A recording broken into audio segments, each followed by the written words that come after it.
Bonjour Jérémy. Bonjour Gérald. Bienvenue dans cette salle de réalité virtuelle.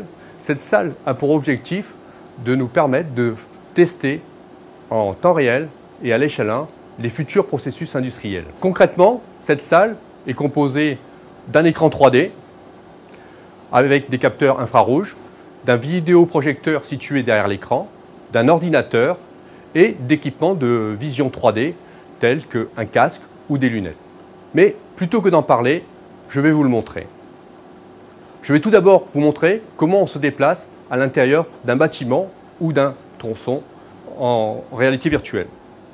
Je vais tout d'abord prendre les lunettes 3D que je vais placer au-dessus de mes propres lunettes et je vais aussi saisir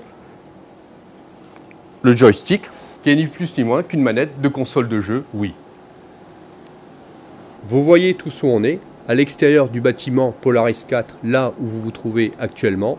Grâce à la manette, je pointe le rayon laser et je me déplace. Je suis actuellement en mode Fly, qui me permet de monter directement sur mon tronçon. Je passe à l'intérieur de mon tronçon. Je me dirige toujours grâce à mon rayon laser. Là, je viens sur la plateforme en sortie de mon tronçon.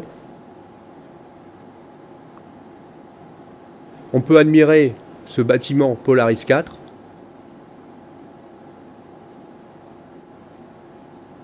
Ensuite, nous redescendons et nous atterrissons au rez-de-chaussée. Nous passons maintenant en mode ground. Et là, nous allons pouvoir nous promener à l'intérieur de notre tronçon. Nous devons changer la direction du rayon laser pour éviter les piliers. Nous sommes en train d'avancer entre deux piliers.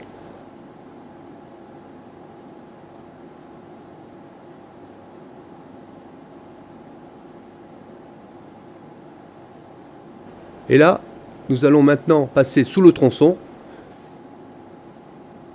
Nous nous baissons pour éviter la poutrelle. Nous remontons, nous regardons, nous nous rebaissons. Nous sommes à l'intérieur maintenant de notre tronçon. Je vais maintenant m'équiper de l'ensemble des capteurs pour les pieds, pour le bassin, pour les bras, pour le poignet. Et bien sûr, le casque.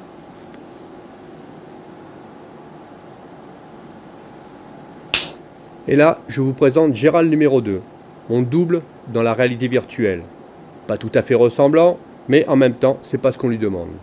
Mon avatar reproduit mes mouvements. Je bouge le pied, je vous dis bonjour.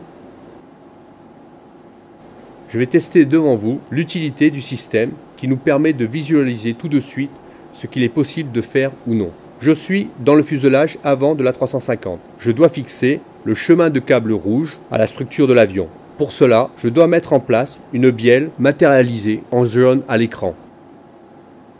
Comme vous le voyez, il y a une partie plus étroite du chemin de câblage et une partie plus large. Dans la partie plus étroite, j'arrive à passer mes deux mains pour accéder à la bielle et je peux la voir, ce qui me permet de la fixer.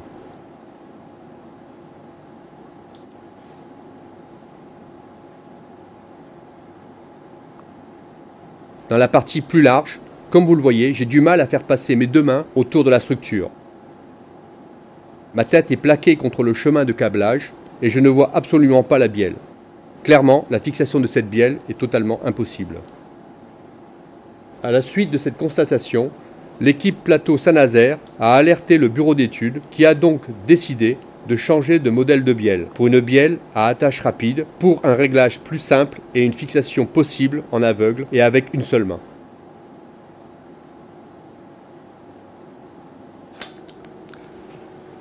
Ce qui est valable pour la structure est encore plus valable pour le montage des systèmes mécaniques et électriques. Grâce à la réalité virtuelle, l'opérateur est positionné au cœur de la conception et de l'innovation et le concepteur au cœur de la fabrication. Cette technologie nous permettra d'éradiquer la non-qualité dans le monde virtuel.